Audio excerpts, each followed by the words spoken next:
This is part 2 of lecture 12 of Logika or računalništvu, logic in computer science. So in the first part we looked at formal mathematical statements of the correctness of the proof systems for Hoare logic, both for partial correctness and for total correctness. So the correctness of the proof systems are what we call in logic soundness theorems, like the soundness theorems for propositional logic and predicate logic in the early parts of the course.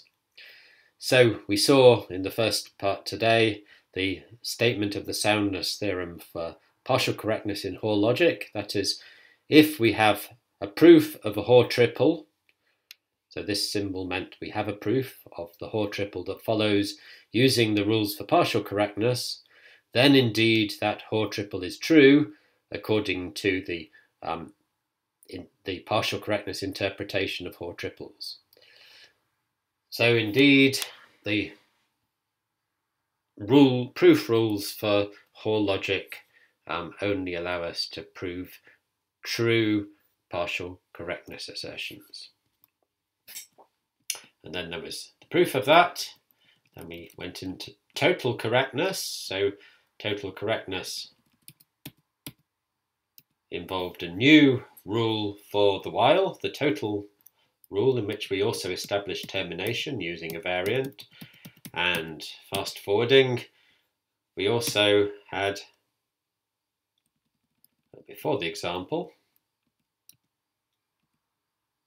we also had a soundness theorem for total correctness. The formulation was basically the same. If we can prove a Hoare triple assertion, then it's true, with the difference that now proving a Hoare triple means using the rules for total correctness. So that's the same rules as before, except that while loops need to be verified using the total while rule with its invariant and variant, rather than the partial while rule which just had the invariant. But anyway, if we can prove the Hoare triple using the rules for total correctness, the proof rules for total correctness, then indeed the Hoare triple is true according to the total correctness interpretation. So in both cases, soundness has that's partial correctness and total correctness. Soundness has the form, if we can prove a Hoare triple, then the Hoare triple is true. Now when we looked at propositional and predicate logic, we had soundness theorems there. Soundness theorems are very important. It means you can't go wrong using the proof system. If you prove something using the proof system, then it's correct. But it's also nice to know that the proof system doesn't have any reasoning principles missing. That is, if something should be, you would like it to be provable. So in the case of propositional and predicate logic, that meant that it was logically valid, then it is provable. So does the same hold for Hoare logic? So for Hoare logic, the analogous statement would be for partial correctness. The analogous statement would be, if a Hoare triple is true according to the partial correctness interpretation of the Hoare triple, then indeed the Hoare triple is provable in the proof system. And as you can see here, this is stated as a theorem, so it does indeed hold. That is, the proof system for partial correctness in Hoare logic is indeed complete. Before going on, I should mention that certainly with slightly more complicated formulations of the total while rule, then one can have an analogous completeness statement, completeness theorem, also for the proof rules for total correctness. I'm not going to bother. Well, I'm not going to go into the difficulties of the total correctness situation here, because I think for the level of this course, it's good enough to understand one statement of completeness. So we're going to just look at the completeness of the proof system for partial correctness. And this has the benefit that it's complete using the proof rules we've already got. We don't need to modify, we don't need to consider any slightly more complicated versions of the proof rules. So we're going to look at this theorem.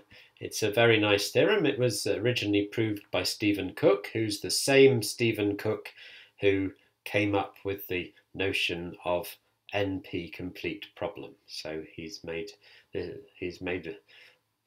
several fundamental contributions to computer science. He's most well known for for identifying the P equals NP problem, but another one is the completeness theorem for Hoare logic. Because of this, it's often known as Cook completeness.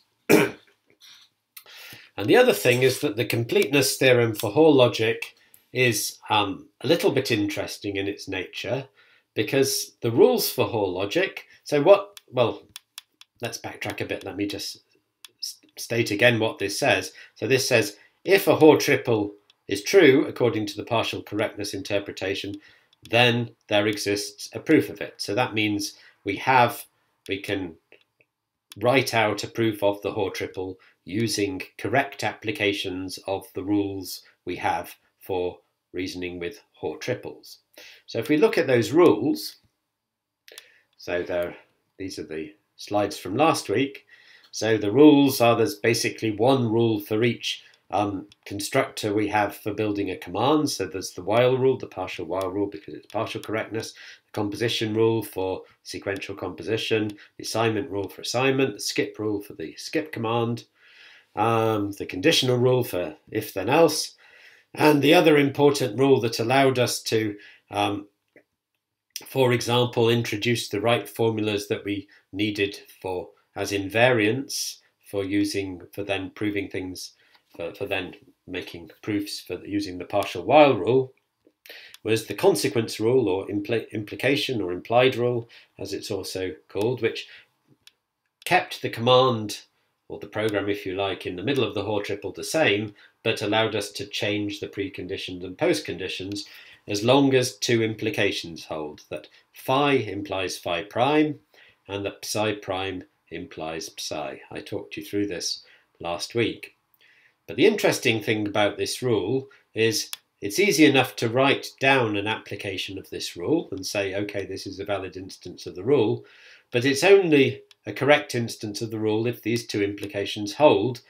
That is, if they are true, if the implications express two true properties about the integers. Remember, our variables are assigned integer values. And we already saw in the first half of the lecture that these implications can be slightly interesting mathematical properties. So we had some implications about the greatest common divisor in the first half of the lecture. And in general, of course, the formulas phi of phi prime, psi prime and psi might be rather complicated formulas expressing rather intricate properties of the integers. And so essentially, to see whether we can perfectly well write down this rule, but to actually check whether the rule is a valid instance of the consequence rule, we have to check these implications. And these implications are basically mathematical theorems. So in order to check whether an instance of the rule we write down on paper, we need to check mathematical theorems about the integers. And that is not something that a computer can do for us. So we can't just write down our proof and say to a computer, is this a valid proof? Well, we can, but the computer would need to apply some theorem proving technology, and it might not always be able to tell us when an implication is true, even if the implication actually is true. Or it might not be able to tell us that the implication we're using is false. So there's this issue that when we write down a proof on a piece of paper, it's not actually, we need to do some non-trivial verification on the side, so to speak, in order to check that the proof is indeed valid. So like with this greatest common divisor example, we need to check that these implications, well, this is an implied rule, so that this implication from this to this really holds. And as I said, that's a slightly interesting, in this case, mathematical statement. So in a sense, this is really a relative completeness result, because we don't have a full set of rules for saying, of formal rules for saying this is when we can apply a rule. We have these rule patterns, but we need to do some non-trivial mathematics to make sure that the rule, that if we write down an instance of the rule, then it really is a valid instance of the rule. And in fact, because of this is something outside the scope of this course, but you will probably, most of you have heard of Gödel's famous incompleteness theorem, which implies that the implications between the first order statements, the predicate logic statements we have over Boolean assertions, that these implications in general it's undecidable whether or not they are true in the integers. So therefore, one really does, in order to check a proof, you can't get a machine to do it in general, and basically you really need to do a bit of mathematics to check that the proof is correct. But nonetheless, the Hoare logic still has a point to it. The proof that one writes down is not the end of the matter. One needs to do this separate verification of the implied rules here, or the consequence rule, as we're also calling it.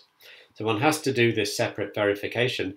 But what the proof rule manages to do is, what the proof system manages to do, is it manages to verify the code completely, apart from leaving you some purely mathematical statements that do not refer to the programming language at all, to verify separately. So they reduce the verification of programming of the program to some purely mathematical statements that need to be verified separately. So this is the point of this relative completeness result. It's relative, it is complete relative to some externally assumed idealized mathematician that's going to verify our side conditions, which are all of the form that some implication is a true statement about the integers. But nonetheless, as formulated here, the theorem just simply holds. That is, if a Hoare triple is true, according to partial correctness, then there exists a proof.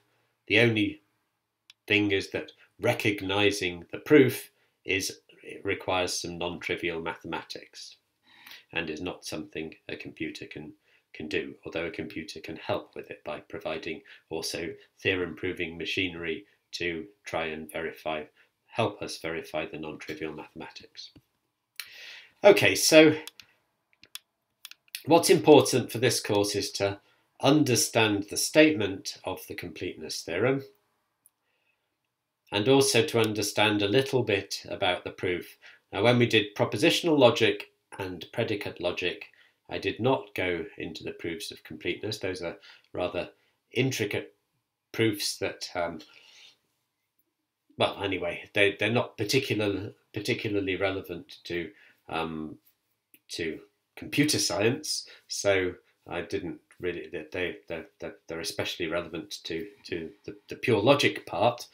But I like this theorem of Cook's, this Cook completeness theorem. So I want to just rather briefly, and this is going to be a short part of the lecture, I want to rather briefly show you the ideas in the proof of this nice completeness theorem, so that I hope you can appreciate them. So the main idea is this one, that for every command and assertion, we're going to define a certain property called the weakest precondition of the command and the assertion. And there's a bit of a definition here, but we'll come back to that in a moment. Really, the thing to focus on first is this lemma that I'm calling the weakest precondition lemma, because this is the reason that we make the definition above. So the point is that if you've got a command and you've got an assertion psi that is going to be that's the post condition, so you want to guarantee that psi holds after running C as long as C terminates, then it turns out there's a best possible precondition that guarantees that, and that's called the weakest precondition.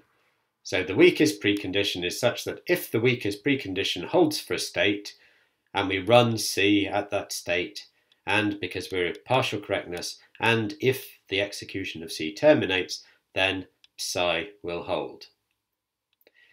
And the weakest precondition is weakest because if we have any other precondition phi, such that if we run C in any state satisfying phi, and if C terminates from that state, then psi holds. So if phi is a precondition for the postcondition psi for the command C, then it turns out that phi is at least as strong a precondition as the weakest one, in that phi is strong enough to imply the weakest precondition. So this is the sense in which the weakest precondition is, well, this says it is statement 1 here says it is a precondition for psi, for the command C, and statement 2 says it is the weakest such precondition. And then the weakest precondition can actually be, it's not so surprising that it can be defined explicitly in this way, that it's the property that holds for a state.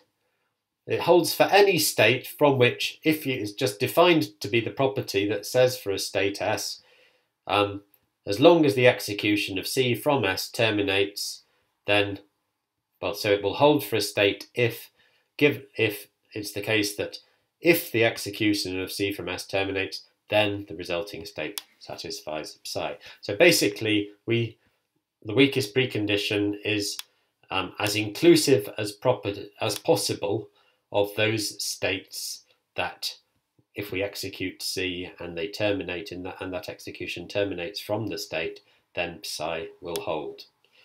And from that definition, you almost see immediately that this lemma for the weakest precondition holds. What requires rather a lot of work, and actually the similar kinds of work to what one needs to do in part of the proof of Gödel's completeness theorem in logic. So I'm not going to go into this at all. What really needs quite a lot of work is this lemma expressive completeness, which here I've defined the property for a particular command C and a particular postcondition psi. I'm just defining the property, the weakest precondition of psi under the command C, just as a set of states. But in fact, one can find a formula in the assertion logic that expresses that weakest precondition. It's a very complicated formula, but one can always, for any postcondition psi and any command C, one can find such a formula. So I'm not going to talk at all about how one does that, except I've already said one uses techniques that are used in the proof of Gödel's incompleteness theorem in logic to do that.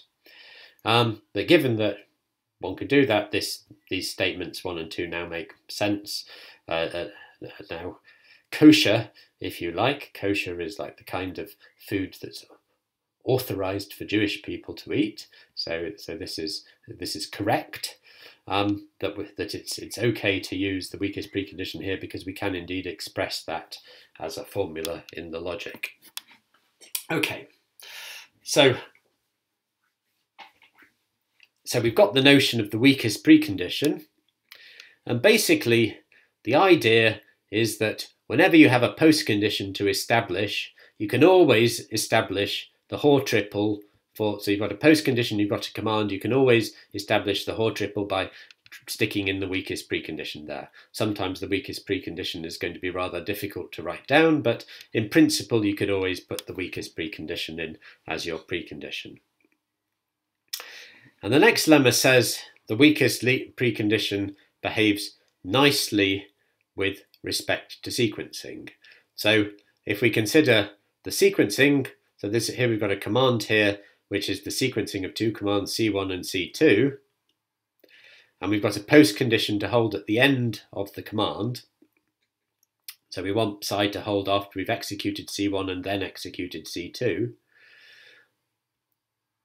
Then a precondition for that, the weakest precondition for that, is the same as taking the weakest precondition for psi under C2, and using that as the postcondition for C1 and taking the weakest precondition for that.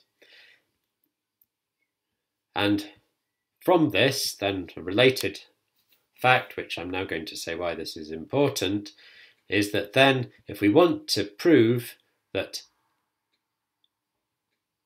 well, sorry, not if we want to prove, but if then we have any precondition for a sequencing C1 and C2 with postcondition psi, then it turns out that if we just consider the left-hand command here, and we put the weakest precondition for psi under C2 in as the postcondition for that for C1, then phi is a precondition for that. So this may all look a little bit complicated at the moment, but I want to show you now on the board why this is useful for completeness. So let's go to the board.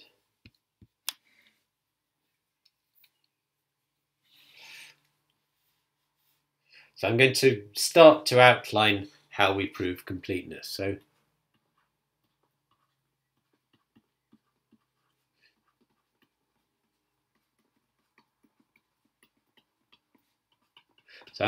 we're going to look at proving completeness for assertions of the form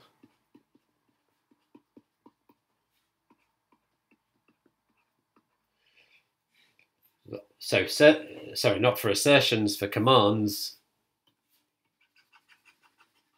of this form that are formed by a sequencing.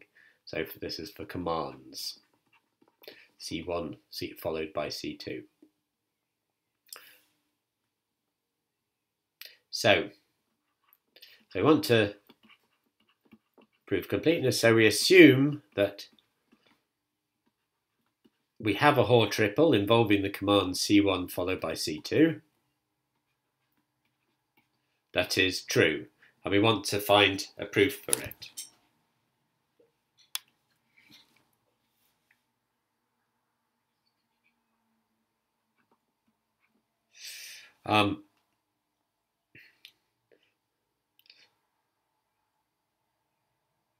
So if this holds,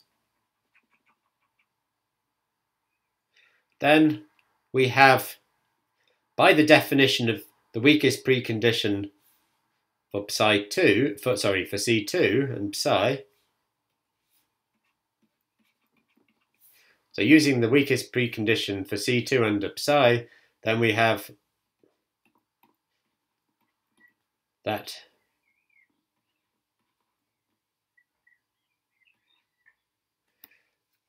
let me just check my notation.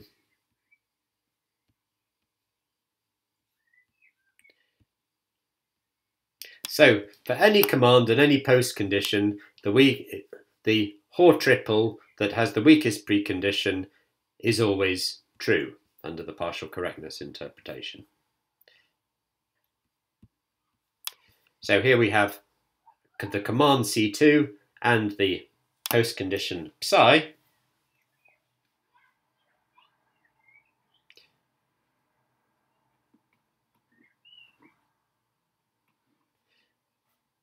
And so this Hoare triple is true.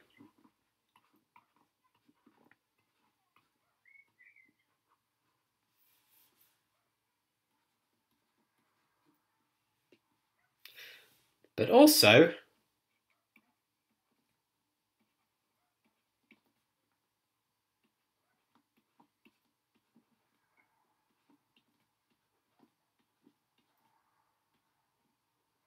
but also this Hoare triple is true, where we put the same condition here.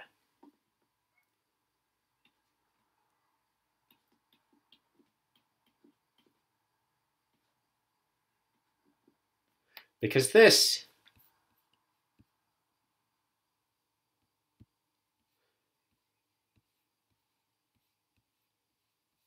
because this is what statement 2 of the sequencing lemma says. If we have a true Hoare triple about a sequence, then we can use the weakest precondition for C2 as the postcondition for C1 with phi as its precondition. So that's exactly what we've used here. So this is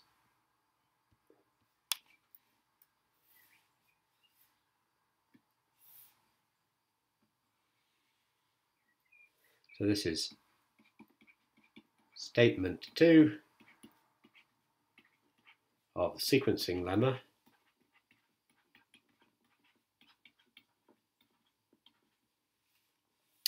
And this is definition, well, it's statement 1 of the weakest precondition lemma. So the weakest precondition is indeed a precondition for its postcondition.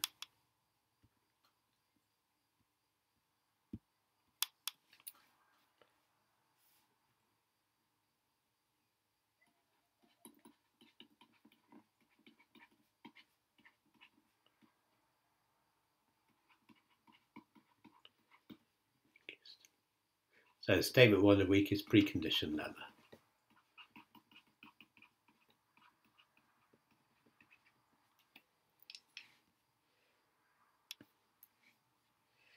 So the idea is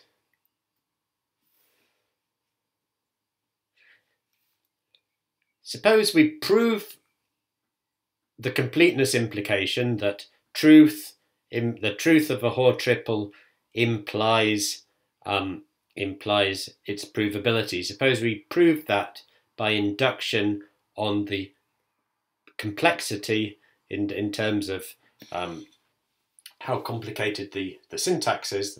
So by induction on the syntax, the structure of the syntax of the program. So suppose if we were doing that, if we were doing a proof by induction on the syntax, on the structure of the syntax of the programs, then by the induction hypothesis, since C1 and C2 are simpler programs,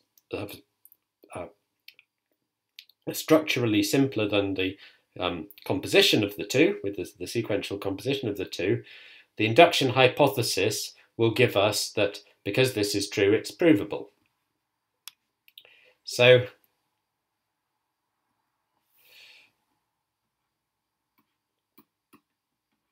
if we prove completeness by induction on the structure of commands,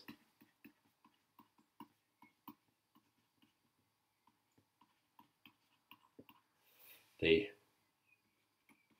induction hypothesis gives us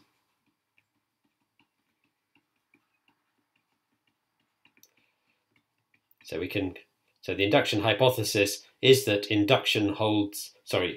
the completeness implication holds for structurally simpler commands than the one we're trying to prove completeness for, which is the sequencing. So C1 and C2 are both structurally simpler. So holds for commands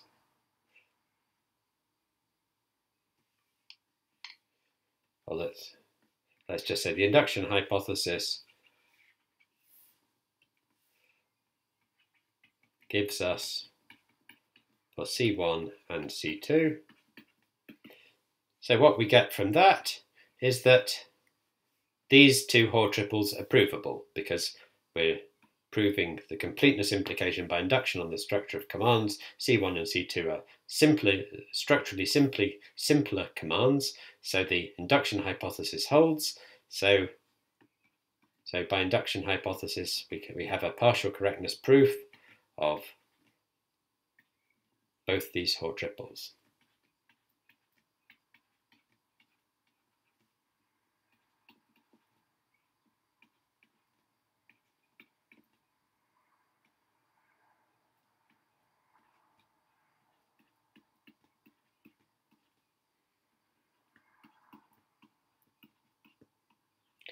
What that means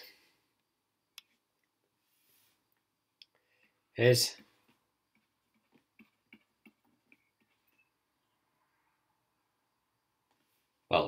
that we indeed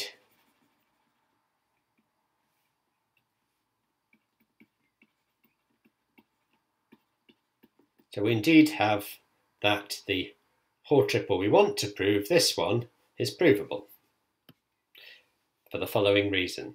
So we indeed have that we can prove that under precondition phi,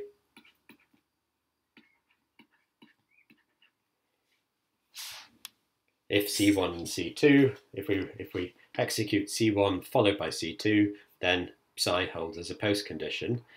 And that's by the following proof using Hoare logic, that, well, we want to prove a property, we want to prove this property of the sequencing, and so for that we need to use the sequencing rule, and the sequencing rule, if we go to it,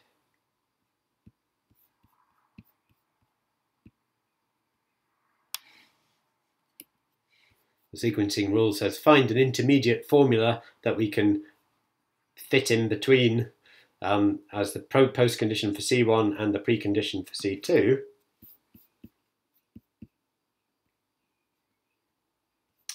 But we've got that because that's this formula here that fits neatly in, and we've got a proof of those triples. So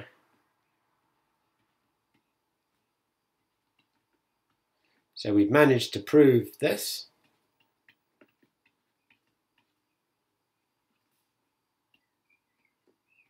So we have a proof of that. That's because that's what this statement says. We have a proof of this Hoare triple, and we also have a proof here of this Hoare triple.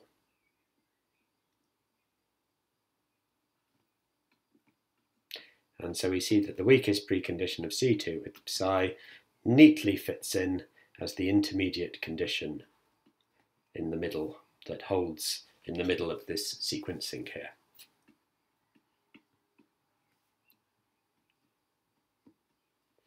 So let's call this is A, this is B.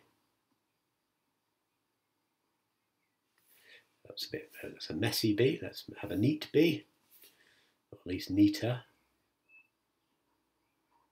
So this is by A, and this is by B. And we see we've managed to prove the sequencing, the Hoare triple for the sequence statement. Okay, so let's go back to the slides.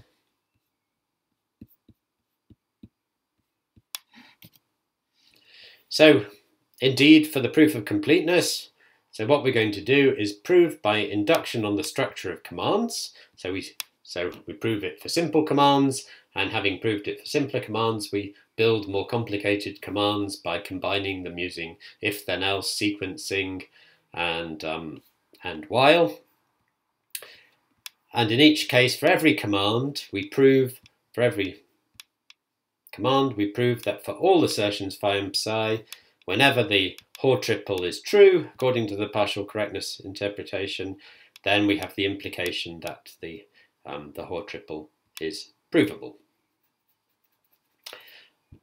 So one case would be for when C is of the form, the command C is of the form C1 sequentially composed, followed by, so C1 semicolon C2. That's the sequential composition, and that's what we've just done. So we've done the case for C1 semicolon C2 on the board. Yeah, we've seen the argument for that.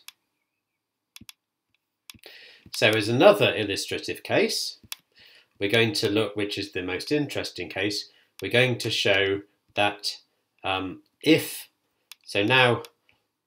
we're going to prove that if a Hoare triple for a while loop holds, is true, then it's provable. Then we can actually prove that Hoare triple.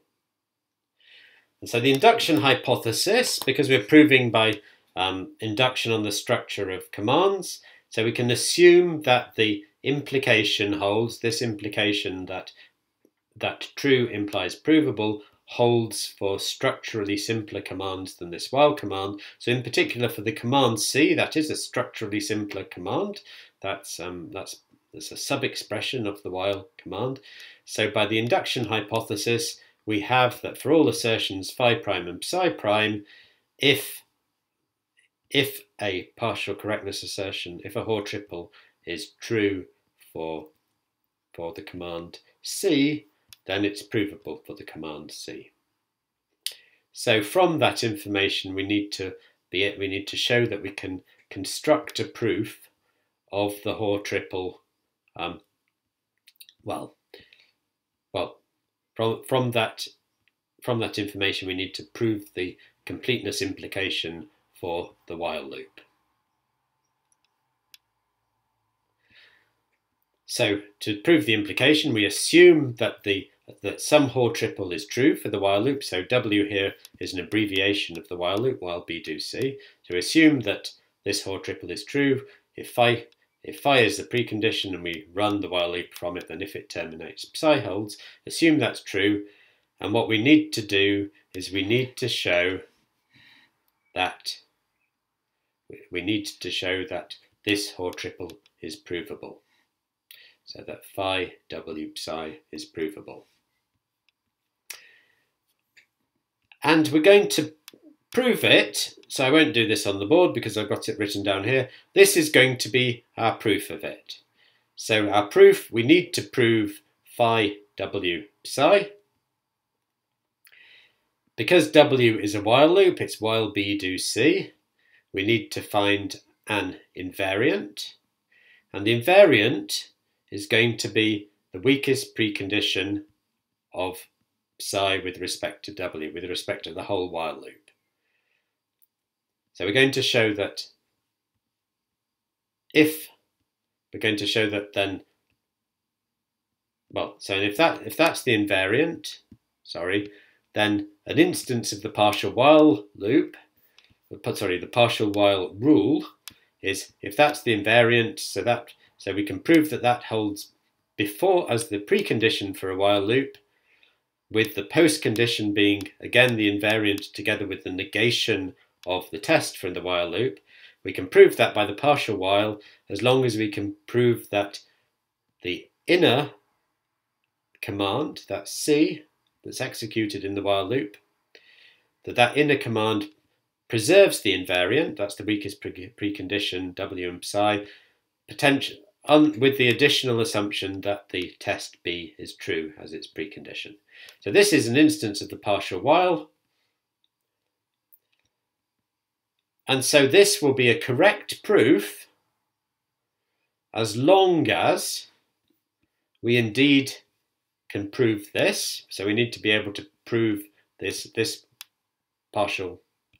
Hoare triple. So as long as we can prove this, and also this bottom rule at the bottom, that's going to be an instance of the consequence rule. That's the rule that requires the implications. So to know we've got a correct proof of the Hoare triple at the top here, that we can find a proof of this, we're going to show that Hoare triple is true. And as long as that Hoare triple is true, because C was a structurally simpler program by the induction hypothesis that I already had on the previous slide. So this is the induction hypothesis here. So by the induction hypothesis on the simpler slide, we get that proof. So we need to show this Hoare triple is true. And for this to be a valid instance of the implication rule or the consequence rule, we need to show that this precondition at the bottom implies, in the conclusion, implies the precondition in the premise. That's this statement 2 here. And that the postcondition in the premise implies the postcondition in the conclusion. That's statement 3 here. So as long as we show statements 1, 2, and 3, then we indeed have such a proof of the Hoare triple involving the while, which is what we needed to provide. It's this Hoare triple here. We needed to find a proof of this Hoare triple because we've assumed that it's true. We made that assumption here. Okay, so it remains to prove statements 1, 2, and 3. Statement 1 is the most interesting one. So for statement 1, so we want to show this Hoare triple, which is at the bottom here, so you can refer to it at the bottom. We simply use the weakest precondition lemma statement 1, so that the weakest precondition is a precondition. So that tells us that if we run the weakest precondition, if we start in a state that satisfies the weakest precondition, run the while loop, and it terminates, then indeed the postcondition of the weakest precondition indeed holds.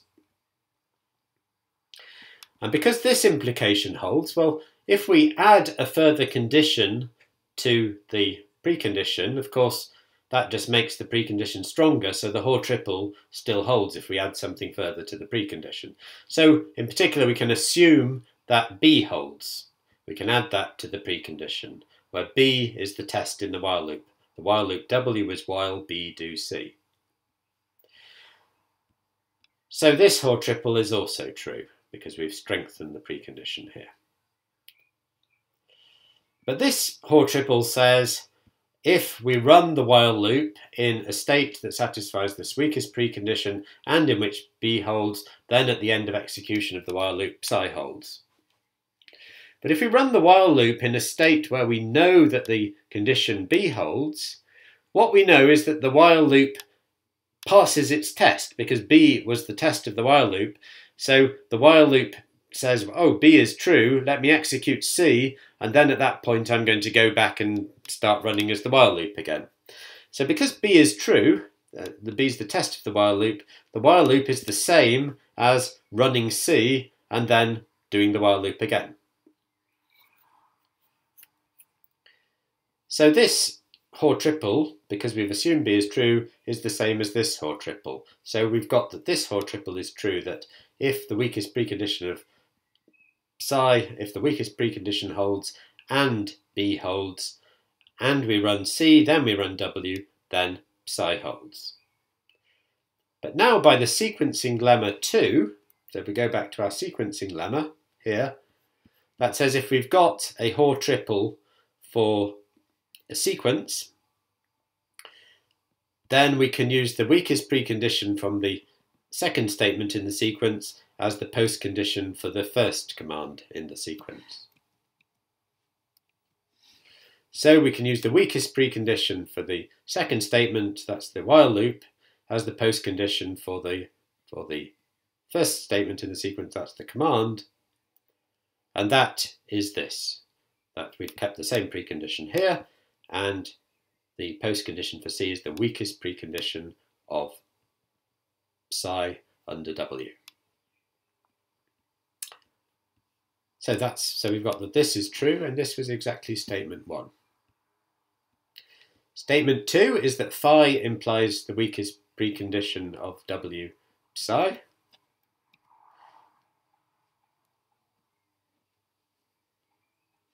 But we've assumed that this Hoare triple is true, so this is just by the definition of what it means to be a weakest precondition. So the weakest precondition of W under psi is the weakest of all preconditions that can fit into this position. Phi is another such precondition, so phi is at least as strong as the weakest precondition. So we have this implication. So statement 2 is easy. Statement 3 is that this implication holds, the other implication we need for the consequence rule. So statement 3 is that so if the weakest precondition holds and B is not true, then psi holds. So for statement 3, again, we start with the weakest precondition lemma that says that the weakest precondition for psi and w is indeed a precondition for psi and w. Okay, so it's the same start that we made in lemma in proving statement 1. And again, we strengthen it, but this time we strengthen the precondition by adding, of course, if this is true, we can add any other assertions here. We can strengthen the precondition however we want, and we'll still have something that's true. So now we add the negation of B. So this says if the weakest precondition holds and the B test fails, and we execute the while loop, then psi holds. But if the B test fails, then executing the while loop just says, whatever state we were in here, we don't do anything, we just stop in that state. So this says, so the while loop is then equivalent, has the same effect as skip because it doesn't do anything. You don't really need to even think about that. You can just also think, if we're in a state here, the Boolean test is false, then executing the while loop, we stay in the same state, and so of course we terminate, and therefore psi holds. So in other words, if we're in such a state in which these two things hold, then in the same state psi holds. So in other words, that implication is true. And that implication was exactly what we wanted to show. So we've shown the 3 things we need, and indeed because of that, applying the induction hypothesis, we can find the proof of this Hoare triple, a proof of this Hoare triple. Putting it together with these additional 2 steps, we get a proof of the Hoare triple we wanted, which was this one here. Okay, so I think that's enough details. I think that's a very nice proof, this proof of completeness of Hoare logic. Of course, Hoare logic is just a proof for simple assertions about very simple programs in a while language. For real-world applications, one needs much more complicated languages and more complicated rules, but as I said last week, it's a major research effort at the moment. It's a major research enterprise considering such richer logics and providing nice tools for the software engineer to be able to verify programs. And I referred you last week to a video that if you haven't, by Xavier Leroy, that if you haven't had a chance to watch yet, you can follow the link from the lecture log on the course web page, and I recommend that video as a sort of glimpse into more advanced work that is going on into program verification. But all this work on program verification is very strongly based on Hoare logic. So Hoare logic, it's a simple system, it has nice properties, but it does provide then the paradigm on which the more realistic approaches, more realistic logics for more realistic languages that people are investigating nowadays are based. Right, that's everything for today.